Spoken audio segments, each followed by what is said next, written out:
A wrestler's in-ring personality or their gimmick is a crucial aspect of their overall presentation. Frankly, a gimmick can make or break that individual's career, because if they're saddled with an amazing gimmick that everyone loves, then great, people are gonna react and they're gonna get TV time. But if they're saddled with a terrible, not entertaining gimmick, then it's just not gonna resonate with fans, which means we're not going to react, and when we don't react, they don't tend to get TV time, and when they don't get TV time, they typically get fired. But shout out to those warriors that were saddled with terrible gimmicks that made it work. You're the real ones. So today we're going to be looking at modern day WWE superstars that have had multiple personalities over the last couple of years and determine which of those personalities was the best one. As always, don't forget to subscribe to this channel, ring the bell for notifications. If you're a wrestling fan, I'm confident you're going to fall in love with his YouTube channel because we upload daily wrestling content. All right, let's get to it. Let's keep things nice and fresh and look at The Rock. And yes, The Rock has had a plethora of different personalities and gimmicks throughout the past. He's been Rocky Maivia, he's been Nation of Domination Rock, Corporate Rock, he's been 2003 Hollywood Rock, but we're only going to look at the most recent iterations of the man, Dwayne Johnson. So we're going to look at the current heel version. I don't know, what do we call him? Versace Rock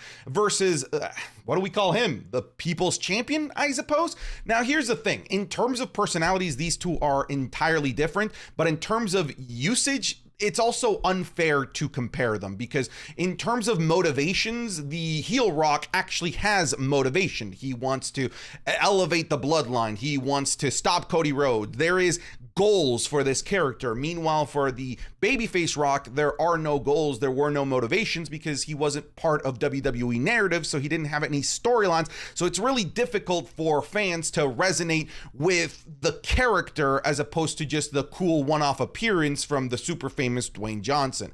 In terms of entertainment factor, though, I do feel like it's a fair way to compare them, because even though we've only had him for 1 week, this Versace Hollywood Rock, and again, this might be recency bias, to me is far more entertaining than the babyface People's Champion Rock. And I think part of the reason is because of, I guess, how less filtered this heel Rock is, because if you look at it, they're both kind of given the same formula in terms of their cadence of their promos. They do a couple of insults, they do some catchphrases, but the insults of this heel Rock are just so much more visceral, so much more real, and so much more savage and memorable. Meanwhile, I feel like the People's Champion Rock, their insults are very surface level.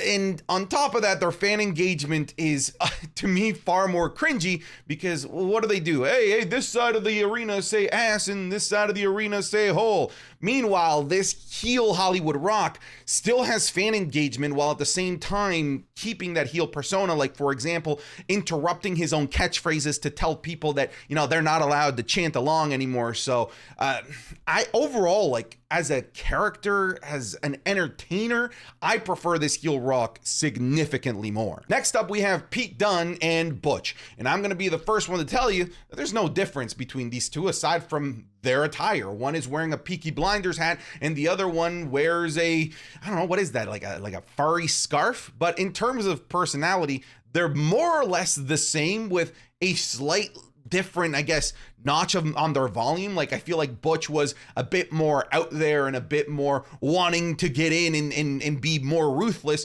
Meanwhile, this Pete Dunne is more calculated and in a way more brutal as well, but not in I guess, I don't want to say childish, because I don't think that Butch was necessarily a childish character, but he was definitely treated like the more unhinged, most childlike version of all of the members in his group. So it does feel like an evolution of the same character, but I guess I'll just give this to Pete Dunne because I just also hate the name Butch. It's just so bad. Oh God, Shorty G or Chad Gable from the Alpha Academy. Here's the thing, Shorty G was one of the worst ideas ever. I like the concept of an underdog, but when you really jam it in our face that, hey, this by de facto is an underdog, and we're gonna make the character being a small underdog, is a little bit too on the nose, and fans just tend to roll their eyes when something is just so ham-fisted, like a character like Shorty G. Meanwhile, Alpha Academy, at the very least, is this outlandish version of Chad Gable that gives us personality, and even though not everything that they do hits and lands with fans, at the very least there is substance, and there's things for us to, I guess, discuss as to whether or not they're entertaining or not. Like, do we like the training regimens? Do we like the over-the-top sheesh, thank you? We get to discuss those things, unlike Shorty G that didn't have any of those things. There was just nothing about him. It's about as close as you get to a generic create a wrestler on WWE 2K. Meanwhile, the Alpha Academy Chad Gable is a character. Whether you like it or not is really up to you. Like, their in-ring work, both of it is fantastic. That's not what we're here to compare. In terms of characters, look, Shorty G isn't a character in my opinion. I think that we have to give this by default almost to Alpha Academy. Folks, if you want even more wrestling content, consider checking out patreon.com/SantiZap.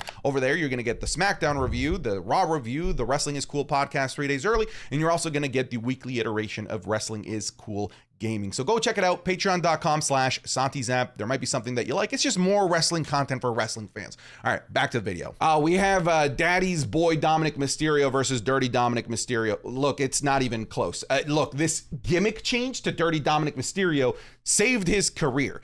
Being Rey Mysterio's son as a gimmick, it's probably a great way to get your foot in the door and get hired by the WWE. But in terms of getting over with the fans or resonating with us, like, we're not gonna resonate with that. We're not just going to de facto love you because you're the son of Rey Mysterio. You need to give us something to care about as a babyface or as a heel, and he was never able to do that as the son of Rey Mysterio. Meanwhile, Dirty Dominic Mysterio is wholly his own. It is a complete departure with what he originally came into the WWE. He is significantly more entertaining. His timing in terms of comedy is so much better as well. Pretty much everything got improved when he became Dirty Dominic Mysterio. He takes that one, and it's not even close. Okay, we have possessed Alexa Bliss versus, I guess, regular human Alexa Bliss. Look, I like supernatural gimmicks, but for some reason, the Alexa Bliss version of, I guess, a supernatural character never really worked for me. I always sort of felt like her character and her involvement in the Bray Wyatt storyline just felt really forced. I really like the regular Alexa Bliss, if you can call her that, whether she's a heel or babyface. I feel like her promos are just typically more entertaining, and her motivations make a tremendous amount more sense. And I'm okay with motivations of wacky, outlandish characters like supernatural characters to be a bit, I guess, more artistic and difficult to understand. But difficult to understand doesn't mean I want something that's nonsensical. And I always felt like her motivations were nonsensical. Meanwhile, just wanting to be the best, being kind of a bitch to people is kind of a cool character. So I like that Alexa Bliss. Oh boy. Stardust or American Nightmare Cody Rhodes. Look, God bless Cody Rhodes for his effort that he put in as Stardust. He tried, and he tried really, really hard. He did not just get saddled with that gimmick and only give us 10%. He was trying, and he was trying his darndest. His work as Stardust, like as an actor, was actually very impressive. How he was able to transition from being a normal human to this thing, and not just have his body language change, but his personality, the way that he would emote with his eyes. He did everything possible to get that over. But dude, that's just like one of the worst gimmicks you could get possibly slapped with. American Nightmare Cody Rhodes, I feel like, is a easy character to get behind. You know, like, that's the superhero. That's your Captain America. So in terms of, I feel like in terms of effort, I have to give it to the work that he put in with Stardust. But as a gimmick, like, just overall, what's better? Obviously, the American Nightmare. 3MB Drew McIntyre or current day Drew McIntyre? Look, again, I appreciate people that go full head into whatever terrible gimmick that they were given. Having to go from being the chosen one to a guy playing air guitar and wearing leather pants, that's got to be a serious blow to your ego. But Drew McIntyre was there, and he was there every week doing that job. Current day Drew McIntyre, specifically this current day version of him as of the making of this video, which is this just savage heel that is not afraid to say the things that for the most part, fans are thinking. I kind of equate this version of Drew McIntyre to almost like the toxic internet wrestling community. I feel like he's channeled that into his character, and it's been some really great stuff. This current version of Drew McIntyre may be the best version of Drew McIntyre that we've ever seen, but God bless that 3MB Drew McIntyre for his efforts. Colorful Samoan Usos, or Uso Penitentiary Usos, I guess we can call them that. Now, I know that the current iteration of the Usos have their own distinct personalities, so we can take that into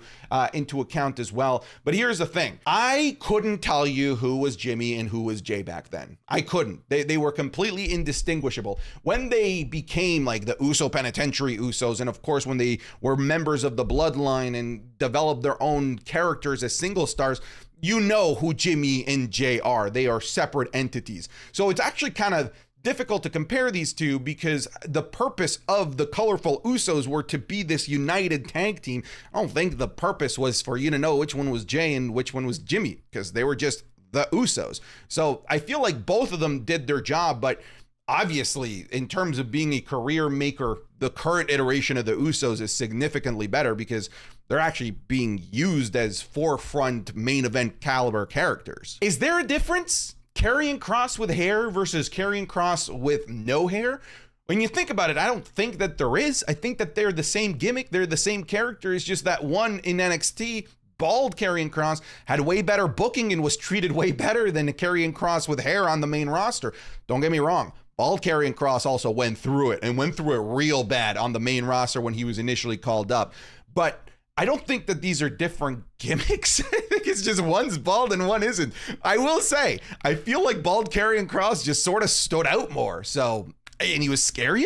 Sure. So here's the thing. I'll mention one more thing. I feel like current iteration of Karrion Kross is a very good looking guy with a very good looking wife. So he's just a big douche. That bald Karrion Kross was a scary dude with a hot wife, which is kind of different. I feel like that is a different dynamic, because I don't see him as a douche. I see him as a scary monster that also happens to have a hot wife. I guess I'll go with bald Karrion Kross. All right, so we have Maxine Dupri versus Maxine Dupri of, I guess, the Alpha Academy. Look, I'm gonna be honest with you. Alpha Academy Maxine Dupri was working for me at first.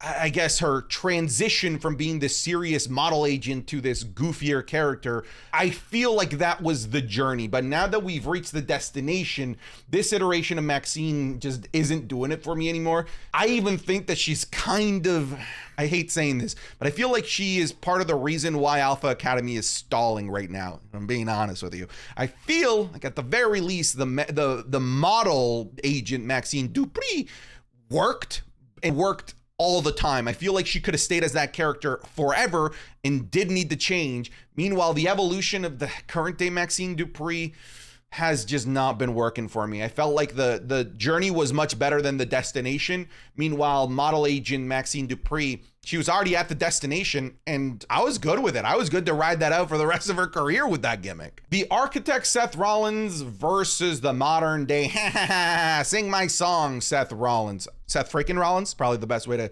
call him that.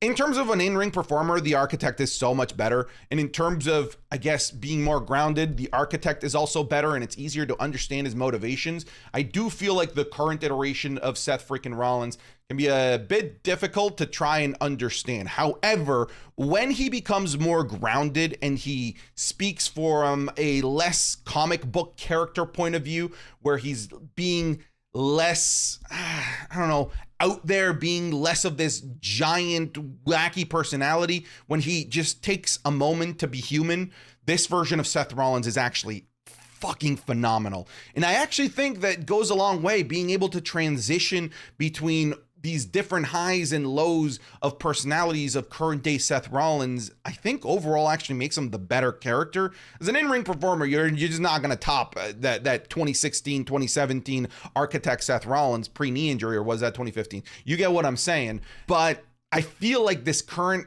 iteration, even though sometimes it can get annoying, actually has significantly more depth and range. So I'm going to go with modern day Seth Rollins, and I feel like a lot of you are going to disagree there. The hugger Bayley versus the current day, what do we call her though? Role model Bayley. Look, I know a lot of people have a lot of nostalgia for the hugger Bayley, but this current iteration of Bayley is leaps and bounds better, and it's not even close. I'm sorry. I know there's a lot of love for hugger Bayley, but how deep can you go with that, right? Like, that was about as surface level as a character as it could possibly get. It was cool in NXT. It was kind of cool when she first got called up to the main roster, but people turned on her real quick after people started getting tired of the I guess the hugging and the wacky waving inflatable arm flailing tube man. It was really unique, but I think that this iteration of Bayley, it just works better. Nikki ASH or the current Nikki Cross. Look, I didn't like either, but at the very least, Nikki ASH was something. The current iteration of Nikki Cross is just literally a background prop, and that's nothing. Like, I could have my Nintendo Switch back here, let's just prop it up back there, and it's doing the same job of Nikki Cross on current day WWE television. Is that an over exaggeration? Because I don't think that it is, because literally her whole job is just to be in the background of shots, and for people to go, oh, did you see Nikki Cross?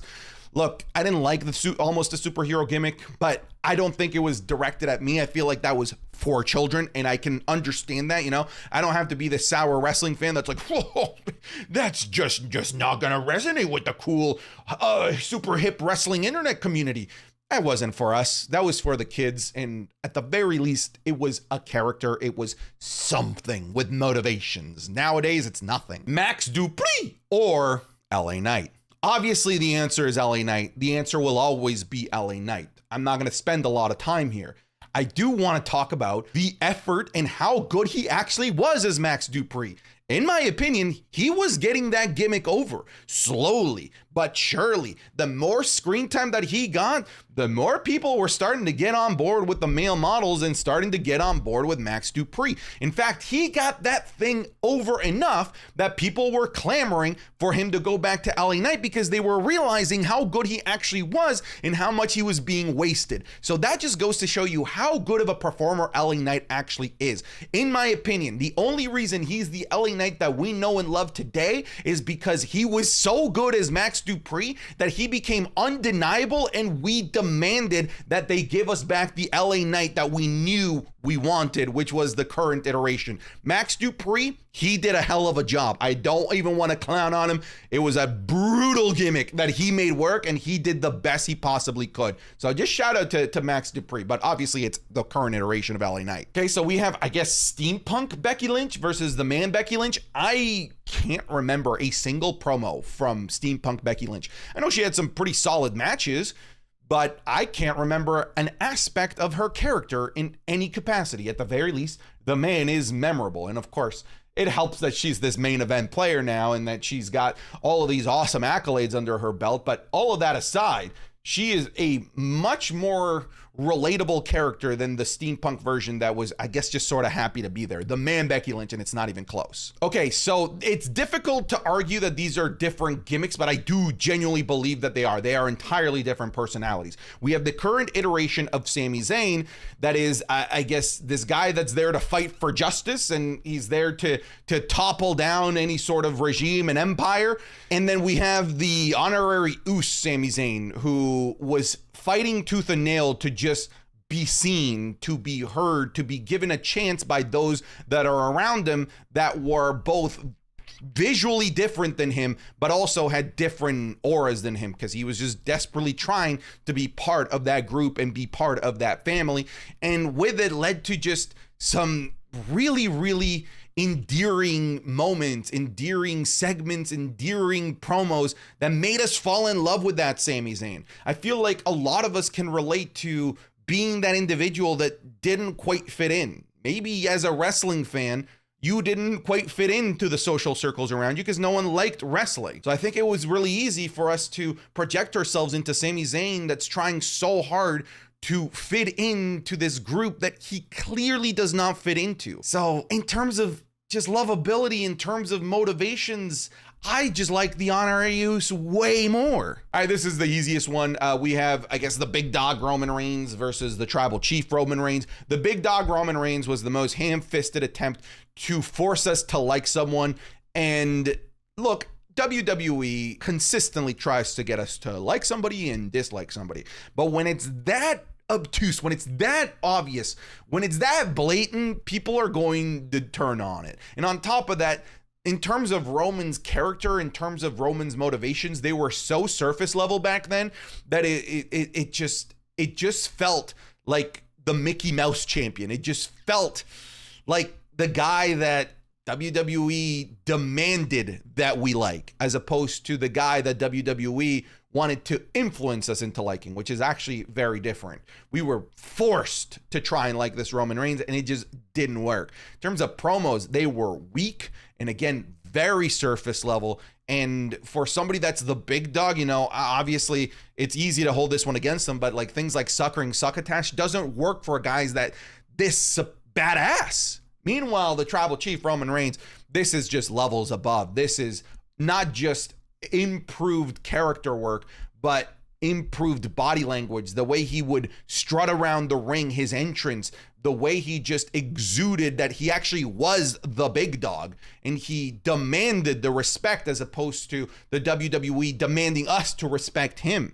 All of that coupled with his trash talking in the ring, his actual like range in terms of emotions, him going from laughing to crying in that one segment during the tribal court, to his just menacing look. Everything about him is just literally 1,000 times better. 1,000 times. We are going with the tribal chief here. The big dog could, I don't know, you could go send them to the pound. I did not like the big dog in any capacity. All right, folks, this is your opportunity to tell me what I got wildly wrong here. Feel free to sound off in the comments section. It's a pretty civilized place down there, so be nice to each other. But that's it. I'm done. Get out of here.